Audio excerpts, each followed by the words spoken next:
In the last couple of years, AI has become one of the most powerful tools in scientific research. In the last couple of years, AI has become one of the most powerful tools in scientific research.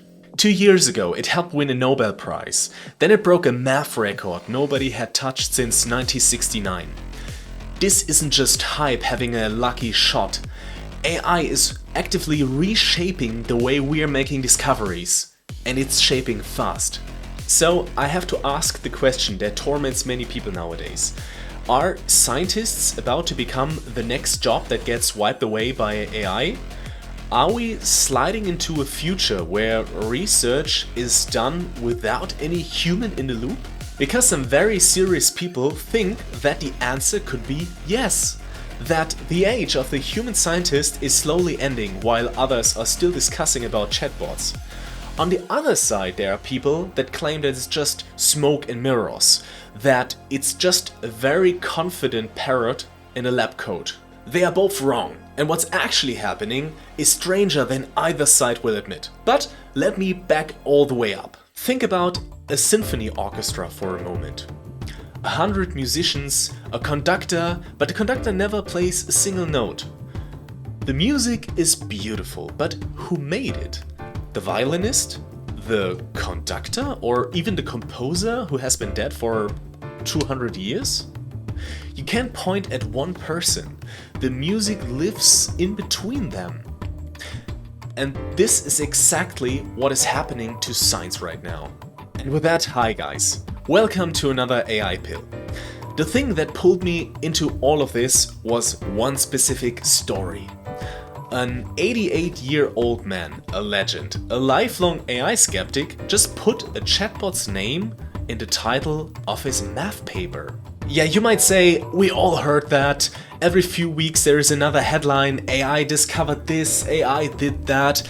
And the funny thing is, every time the comments split into the same two camps. One side claims, yeah, now we are all obsolete now, while the other ones say it's all a hype. And then I read this article by Alejandro Piat-Morfis, sorry man for this bad pronunciation, but it completely changed the way how I look to all those scientific success stories. In the following, we will discuss 3 hypotheses. We will test all 3 of them against real evidence, and little spoiler, 2 of them fall apart right on camera. I'll give you a handbook how you can distinguish the real success stories against the hype. So stay focused. So about the article I just mentioned. Alejandro lines up a handful of recent AI breakthroughs and spots one hidden shape connecting them all. The whole video is me chasing that idea. The URL to the article is in the description down below. Feel free to read it, it's fantastic.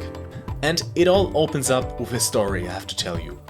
Donald Knuth is 88. He's been writing The Art of Computer Programming, often recommended as a Bible. And just to highlight his passion, because he didn't like the text editing programs back then, he just invented its own typesetting system. You may know it as tech nowadays. So this guy is basically the patron saint of computer science, and he is definitely not hyping AI. So Knuth is stuck on a really hard math problem. He's working with directed Hamilton cycles. And this kind of math problem doesn't have a known general solution. He'd cracked the small cases by hand. His friend Philip Stappers found more with a computer, but a rule that worked at any size, nobody knew it, nobody found it. So Philip handed the exact problem to Claude. One rule: write down every single thing you try before you try and continue with the next one. What came back wasn't one lucky guess. It was 31 careful attempts, and the last spat out a little program that just worked. Philip tested it for large instances of that Hamilton problem. Perfect every time. Start to finish, about 1 hour. However, in mathematics, a program that works is not a proof. So Knuth sat down and proved it by hand, and he finally realized Claude's construction really works. And then he called his paper Claude's cycle and starts with the words shock, shock, only to admit at the very end that he has to revise his opinion about AI in general. And to be honest, this gave me some chills, so hit like if you feel the same. Now, most people hearing this take one of two exits. Exit number one. The machine is the scientist now. It found the answer. Discovery is fully automated and we are done as humans. Or number two, relax. It's just autocomplete. Steppers and Knuth did the real work and the model just remixed math that already existed and has been learned by heart. Both feel right, both are wrong, and they fail for the exact same reason. They are both stuck on the same question. Did AI do science? But this is the wrong thing to ask in the first place. So let's do this properly. 3 hypotheses, and we test each one against real evidence. Number 1, AI replaced the scientist. Number 2, it's just autocomplete, it did nothing. Or number 3, neither of them did it. The discovery came from a loop the human and the AI run together. The third one is the answer, but I'm not going to just assert it, we are going to earn it. So let's start with the scary one, the idea that the machine replaces the scientists entirely and makes it obsolete. If that's true, the model should be doing the whole job. Asking the question, finding the answer, checking it's right, all of it. But to test that, you first need to see how a real discovery actually gets made. And it's never one person, it's a loop with 4 different jobs.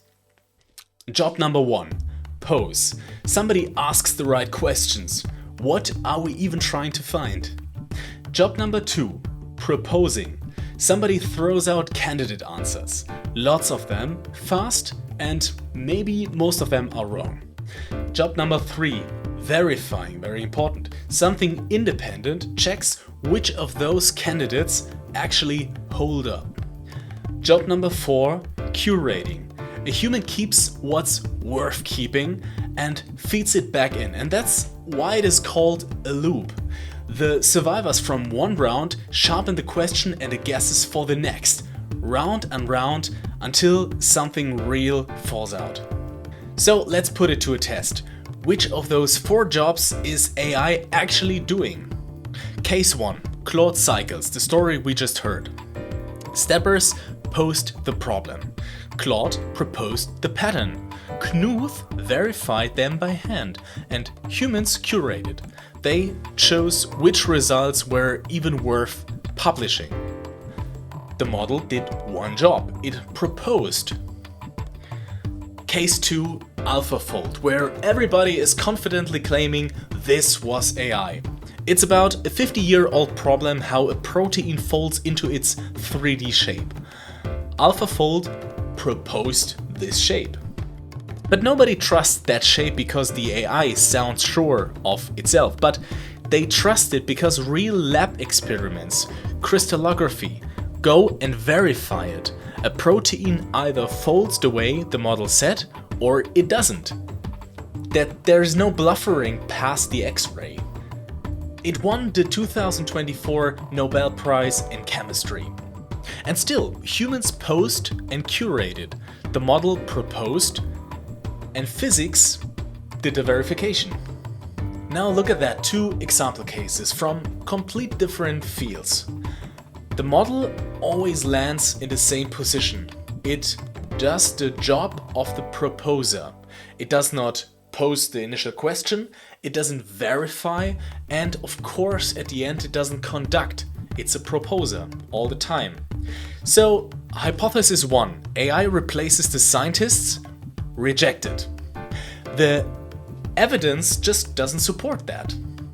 Okay, so AI does not seem to be the scientists. So maybe the other camp is right. Maybe it's just autocompletion. Maybe it's just hallucinated luck.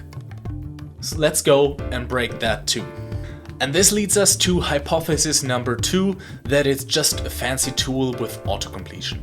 And the strongest version of this is genuinely good because If you use a hammer at a construction site, you don't say the hammer built the house, or yeah, Excel can crush numbers, but you wouldn't say that Excel did your financial stuff.